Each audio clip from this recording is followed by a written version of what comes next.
Hi friends, welcome to our channel. నేను మీ దేవిని.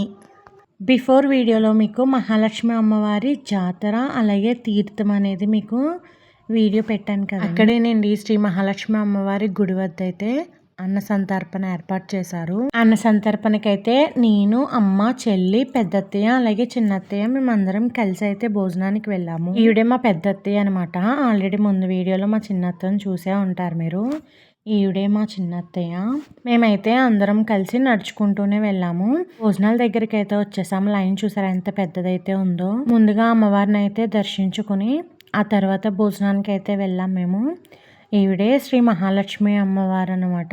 ఇంతమంది జనాలను చూసి అంత పెద్ద లైన్ చూసి వామ్మో ఈ రోజుకి మనమైతే భోజనం చేసి వెళ్తామా అని అనుకున్నాము. మేమైతే ఎలాగో అక్కడి వరకు వెళ్ళాం కాబట్టి ఎలాగైనా సరే అమ్మవారి ప్రసాదం తీసుకునే వద్దామని మేమైతే లైన్లో అయితే నుంచున్నాము. మేము వెళ్ళేటప్పుడు మా తమ్ముడు ఆల్రెడీ చెప్పాడు చాలా రష్గా ఉందని. ఎప్పుడో అన్నదాన సంతర్పణ భోజనాల్లో ఉండేదే కదా అనుకున్నాము. కానీ ఈసారి అయితే వామ్మో మామూలుగా లేదు. అసలు ఎటు వెళ్ళాలి, ఎటు నుంచి వెళ్ళాలి, ఎక్కడ పెడుతున్నారు ఏంటనేది కూడా అస్సలు కనిపించలేదు.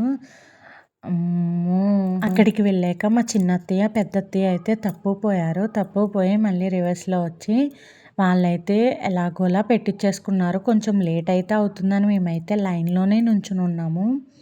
చూసారు కదా, ఇప్పుడు సమ్మర్ సీజన్ ఏమో మామూలుగా లేదు. అంతమంది జనంలో అంత పెద్ద లైన్ చూసి మనకు అందుతాయా అన్న క్వశ్చన్ మార్క్ వచ్చింది.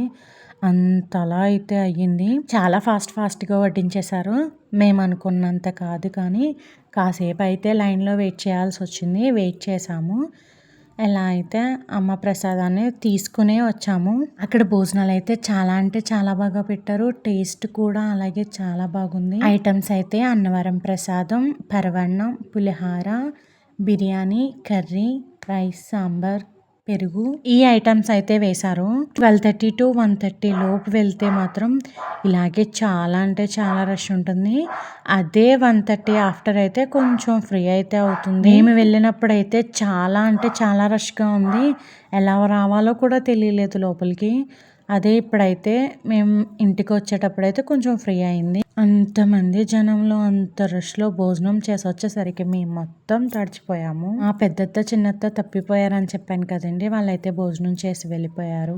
ఈ సమ్మర్లో ఎక్కడికి వెళ్ళినా నడుచుకుంటూ వెళ్తే నిజంగా ఇలానే ఉంటుంది. అక్కడి నుంచి మా ఇంటికి వచ్చేసరికి ఫుల్ దావత్ అయితే వేసేసింది మాకు. మేమైతే అమ్మమ్మ ఇంటి దగ్గర ఆగాము. అమ్మమ్మ ఇంటి దగ్గర జంబబల్ల చెట్టు ఉంటే జంబబల్లకాయ అయితే కోసుకొని తిన్నాము. ఈ టైంలో కూలింగ్ వాటర్ అనేది ఎక్కువగా తాగాలనిపిస్తుంది. సమ్మర్లో బయటికి వెళ్ళొచ్చాం కదా అని తాగే కొద్దీ తాగాలనే ఉంటుంది కానీ దావత తీరదు. అందుకే నేనైతే రాగానే జంబబల్లకాయ అయితే కోసుకొని తిన్నాను. కొంచెం రిలీఫ్ అయితే అనిపించింది. సమ్మర్లో బయటికి వెళ్ళినప్పుడు వాటర్ అయితే ఖచ్చితంగా క్యారీ చేసుకోండి. ఇది ఫ్రెండ్స్ ఈరోజు వీడియో అయితే. Thank you for watching.